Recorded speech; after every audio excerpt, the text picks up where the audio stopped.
Allez, bonjour les amis turfistes, c'est avec grand plaisir et le soleil de Cagnes-sur-Mer qu'on se retrouve pour le quintet de ce mercredi, oui.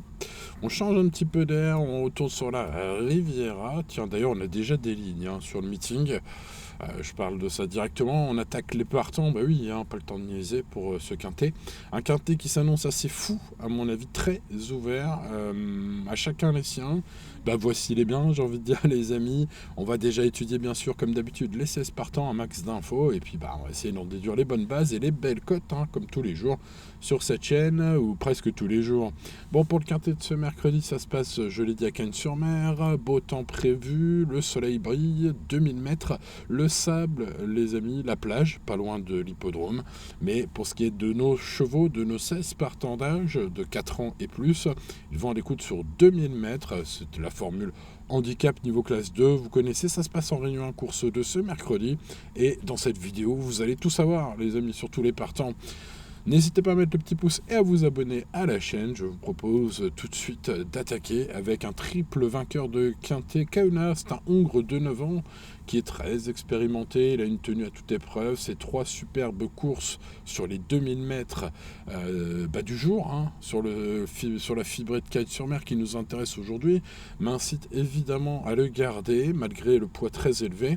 Je rappellerai quand même qu'il a couru donc 3 fois sur le parcours du jour. Il a gagné 2 fois.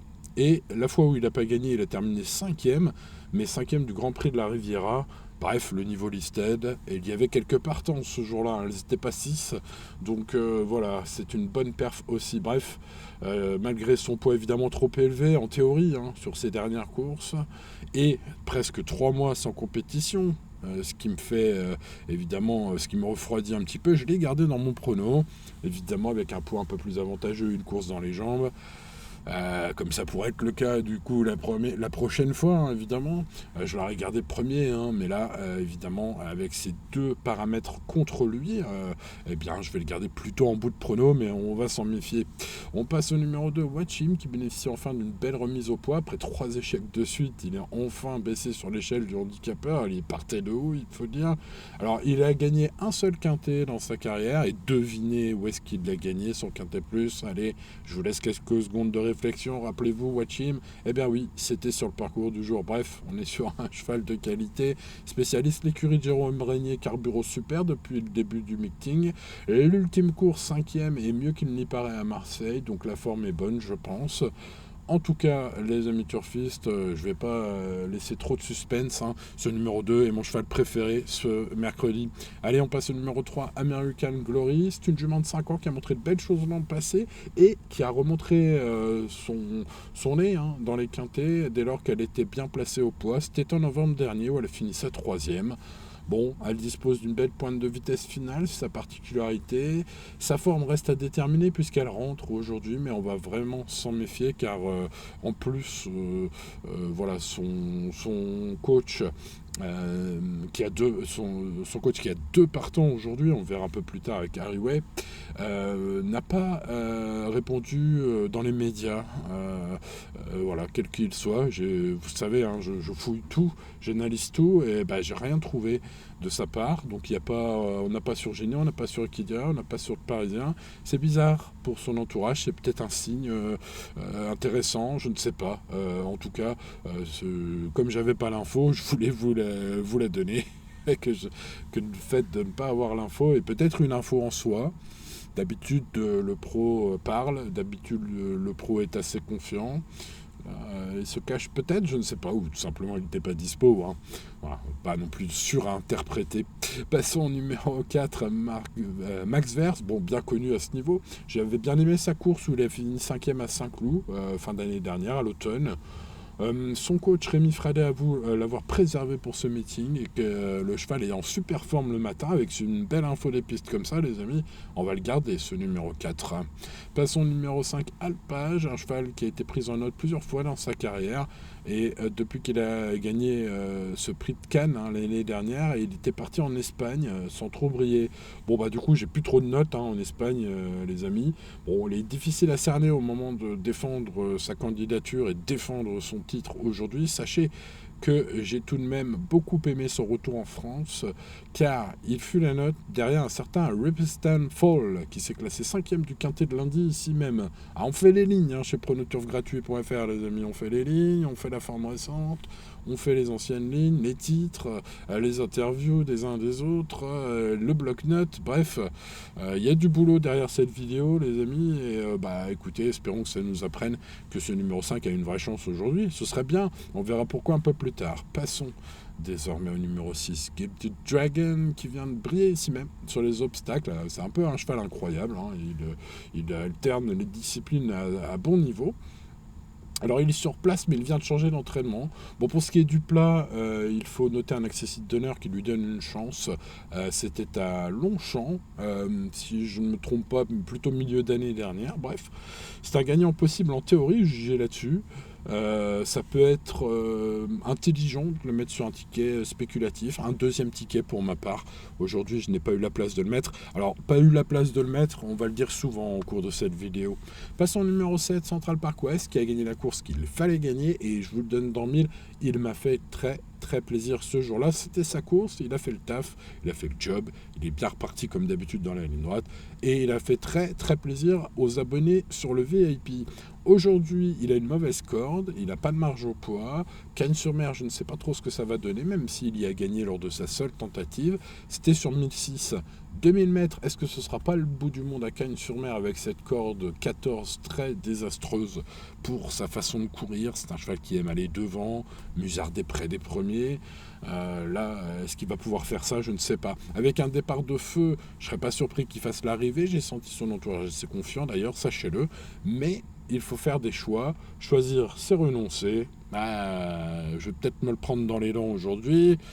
Mais j'ai renoncé à Central Park West aujourd'hui. Non, m'en voulez pas trop. On verra après la course. Passons au numéro 8, Euskadi. Excellente pour Alpage la dernière fois. Alpage, dont je fais grand cas, je vais faire grand cas d'Euskadi, même si je pense que l'arrivée peut s'inverser entre ces deux-là. Je préfère Alpage, mais très légèrement, surtout pour la cote, dois-je dire, sur ce 8. Euskadi, qui est un jeune de 4 ans prometteur. Il possède une belle vitesse de base et ça peut suffire pour faire ses preuves à ce niveau avec les chevaux d'âge aujourd'hui.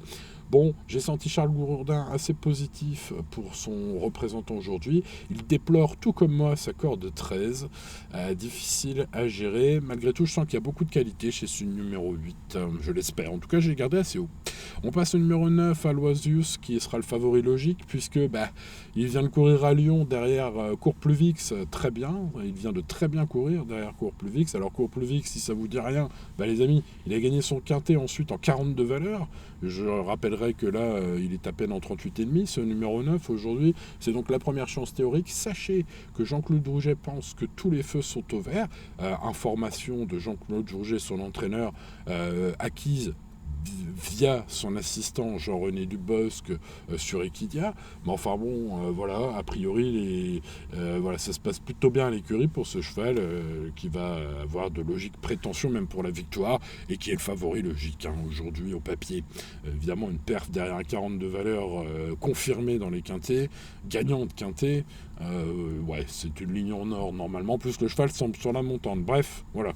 Allez, on passe à 10, Xylofono, qui est un cheval qui vient d'Espagne, qui a montré un peu de qualité sur notre sol, des incursions sympathiques de temps en temps, une victoire à Toulouse qui lui vaut d'être pris en 37 de valeur, ce qui, à mon avis, est beaucoup trop pour lui. C'est mon avis, vu toutes ses lignes précédentes et depuis d'ailleurs, c'était pas terrible la dernière fois.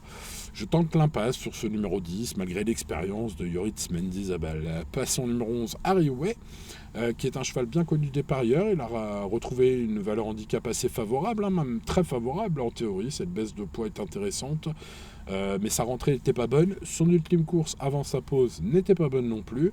Je rappellerai que Nicolas Perret est resté taiseux dans les médias. Donc je ne sais pas trop comment interpréter cela, mais je voulais vous le dire quand même. Un réveil à belle cote est possible de ce numéro. J'ai même mis la moyenne, même si j'ai pas eu la place de le garder.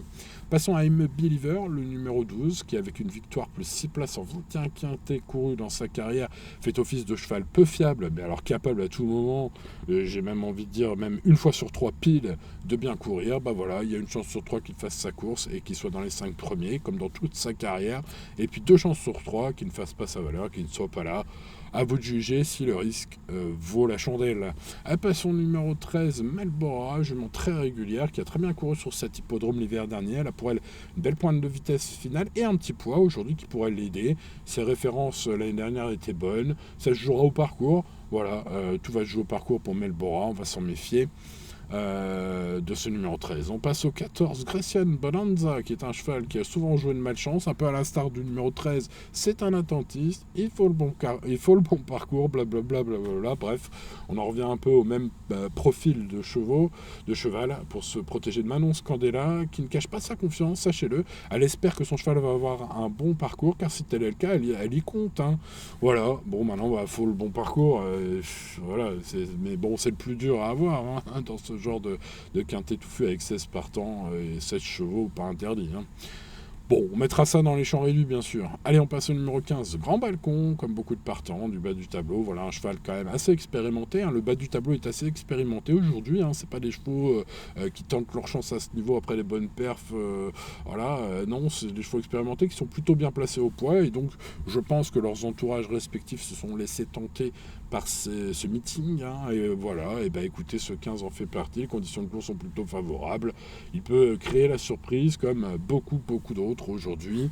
Et puis je terminerai cette étude donc par le 16 Dressman. Alors il était très prometteur en début de carrière en Allemagne. Hein. Si l'on regarde que ses 5-6 premières courses, on va le mettre. Alors si on regarde ses ultimes courses en Suisse en 2025, si on regarde les lignes plus particulièrement, c'est pas très beau. Donc écoutez, voilà. Alors sachez toutefois que Claudia Erni, sa coach, a des ambitions pour aujourd'hui. C'est peut-être une info qui vaut son pesant de cacahuètes, car le cheval va être un peu abandonné à la cote. Bon voilà, à vous de voir ce que vous en faites. Si vous cherchez un outsider, c'est pas ce qui manque dans le quintet de ce mercredi à Cagnes-sur-Mer. Ce mercredi, à chacun les siens. Bon, voici les miens, les amis. Allez, on n'oublie pas le petit pouce, ça va peut-être nous porter chance. N'oubliez pas de vous abonner à la chaîne si c'est pas encore fait. Vous pouvez même activer la cloche pour ne rien manquer. Bon, allez, let's go, mes préférés. Mon cheval en or, le 2, Wachim. Ouais, le cheval est enfin bien placé au poids. Alors c'est suite à 3 échecs au papier, on va dire. Mais attention, l'ultime course était bonne. J'ai beaucoup aimé. C'était à Marseille. D'ailleurs, Jérôme Brenier aussi. Hein. Il pense que le cheval a mieux couru que l'indique le classement ce jour-là. Je le rejoins un peu. Bon, il n'est pas très très chaud, l'entraîneur de ce numéro 2. Moi, je le suis plus. Voilà, sachez-le. J'ai envie de dire, la forme étincelante de son écurie depuis le début du meeting m'a peut-être un peu influencé, mais le cheval a gagné le seul quintet de sa carrière sur le parcours qu'il retrouve aujourd'hui.